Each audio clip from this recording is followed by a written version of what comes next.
Good afternoon, good morning. This is Mark Johnson from Loyalty360. Hope everyone's happy, safe, and well. I want to welcome you back to another edition of Loyalty Live. As you know, in this series, we talk to the leaders in customer, channel, and brand loyalty about the technology trends and best practices that they are seeing and they are putting in place with their brands that help their brands drive unique experiences, enhance engagement, most importantly, drive customer loyalty.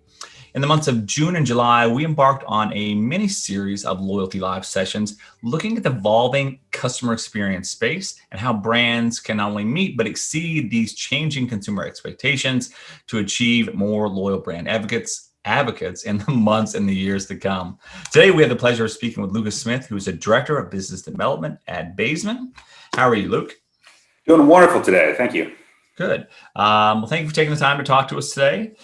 First off, we always like to start with a little, personal information about who we're speaking with. We'd love to get a little bit of information about you, your background, your role at the company, and maybe even a fun fact, something you have a passion for, whether it's scuba diving or skiing or watching soccer or whatever it may be. Sounds good. Would love to. Yeah, so as mentioned, currently director of business development at Baesman, and my history, what kind of drew me into this role is I've always been in sales. Came right out of college from Ohio State, and working with marketing service providers pretty much exclusively for the last 21 years. Seeing the evolution of how marketing communications has evolved from personalized URLs and then shifting into more, technologically relevant communications, and then most recently working with a leading organization in brand experience, working with global brands and omni experience and how they're touched, kind of led me into this role with Baesman over the last, I guess it's been a year now. So my job with Baesman is to introduce other organizations and brands and try to explain how we are differentiators and our value propositions can be competitive to those that are out there. Okay, great.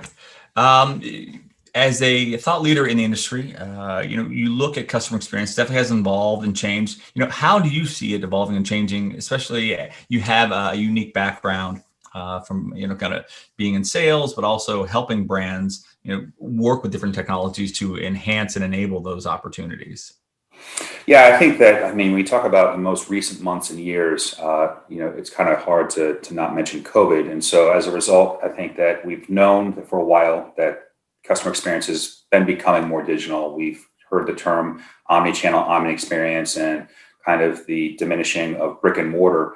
But I think COVID has rapidly expedited the digital touch points and how we experience these brands. I think in addition, there's the personalization and speed. Customers definitely want the experience they have to be on demand. They want the relevancy of their purchasing history, what they like, what their experiences are to match up with the rewards and their loyalty programs. Okay. When you look at some of the changes that you've spoken to, sometimes brands have a hard time understanding the importance of customer experience, making sure that they are putting forth the best customer experiences. How do you, as an organization who helps marketers enhance these opportunities, demonstrate to them the importance of, exceptional customer experience, customer service, being relevant? What are some of the things that you do that help them see that importance? Yeah, I think that we pride ourselves in being flexible in our strategy. So letting the data guide us, not, I think the term is set it and forget it. Having the ability to act in real time, looking at what the data is saying, picking it off of the platform, and then going back to those insights and then re-strategizing to make sure that we're giving the most relevant offers and we're communicating the most relevant messaging at that time, regardless of what that touch point is. So, it's paramount to be accurate, relevant, and timely. Okay. When brands went through the pandemic, you talked about that a little bit. Obviously, they had to look at buying online, picking up store. They had to change a number of different things. They had uncertainty with regard to some states that may be open, some states may be closed. There may be mask requirements here, maybe not there. And then obviously they had to deal with that as things kind of evolved and as we come out. What new considerations do you think brands had to consider and may have to consider going forward as they, focus on their digital transformation or digital acceleration? Yeah, I mean, I guess, as kind of previously touched upon, there, has been the acceleration of how brands, are experienced digitally. But I think it's imperative not to overwhelm with digital communications and digital experiences. I think electronic communications or digital communications have become overwhelming and potentially lost in saturated inboxes. It's just very easy to receive these offers, receive these communications, and just delete real quick. I think that with technology now and the production speeds, increased personalization, comparable cost, minimized resources, mixing up messaging and correspondence with direct mail and other three-dimensional pieces to kind of make it more unique should be considered moving forward. Absolutely. Uh, Direct mail, as you mentioned, seems to be something that brands have a growing interest in, especially for their top deciles, their most profitable and engaging customers, and get something in their hand that can be, maybe that last piece in the attribution puzzle that drives them to make a purchase, either new or incremental in some manner. It definitely has. And I think that there is a perception that direct mail or any sort of print production, or as I mentioned, three-dimensional pieces historically have come with increased cost. And I think just to kind of, drive that point home that we can now be personalized in all aspects and all areas of a direct mail piece and get it produced at the similar, or I shouldn't say similar speed, but in a quicker way than we were used to at comparable cost. Absolutely.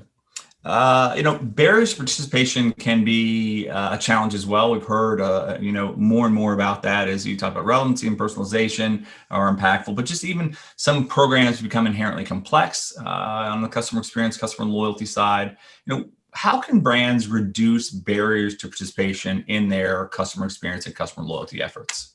Kind of like a loaded question. I feel like we could probably talk about this for a few hours, but I think at the highest level, it is important for brands, imperative in fact, to understand what their data is telling them, to not be prescriptive in the way that they're going about their strategies, creating the appropriate strategy distilled from that data, what the consumers are saying, and making sure that we're refining those strategies at all times to make sure that, again, I keep on saying relevant and accurate, but the consumers' expectations are just that. And so I think it's imperative that we do. Absolutely. When you look at multiple channels, you even talked about direct mail as being a channel that brands should be participating and engaging in. There is this idea, of being in the quote unquote right channel, or the channel that your customer is in. So it's very important when you're looking at effective customer experience and customer loyalty strategies to do that. How can brands engage members via these multiple channels in kind of an optimal way that drives that customer experience? Yeah, I think it's kind of the recurring theme, but ensuring that personalization and customization is matched to the accuracy of what the data analytics built into the customer profiles are telling us, or telling the brand, will ultimately improve the customer's experience and drive growth and retention. Okay. When you look forward, maybe 6 months, a year going forward, how do you think brands will change? You mentioned being agile is one of kind of the pillars that you have at Baesman. When you look at the need to be agile, and the need to be proactive in regard to engaging customers, how can brands do that, especially with regard to technology and technology partners? They're so important now to make sure the technology stacks work and they're seamless and they give you the right insight. How do you do that in an effective manner? Yeah, I think one of the trends for agility that brands will have to make is becoming more convenient. As consumers, we're kind of spoiled now in these times with the speed of logistics, the Amazon, et cetera. And we need to keep that instant gratification with the shopping experience that brands will provide, whether that is smaller formats, kiosks, et cetera. But more locations, less traffic, overall more convenient. I think that with the potential for these touch points of being remote or transient, so to speak, technology partners are able to work with the POS data that is provided in a quicker and, again, more relevant manner. We'll have strategies that are the ones that are most sought after moving forward. Okay, great. Well, Luke, I think it's been great. Interesting to hear your perspective, especially on some of the things you guys do in the analytics and direct mail side. Very concise, but very impactful nonetheless. And look forward to hearing more from you and Baesman throughout 2021. And thanks again. Thank you very much. Absolutely. And thank you everyone for watching. Please make sure you join this Friday when we're going to have Chris Bosco from SMG. Thank you very much.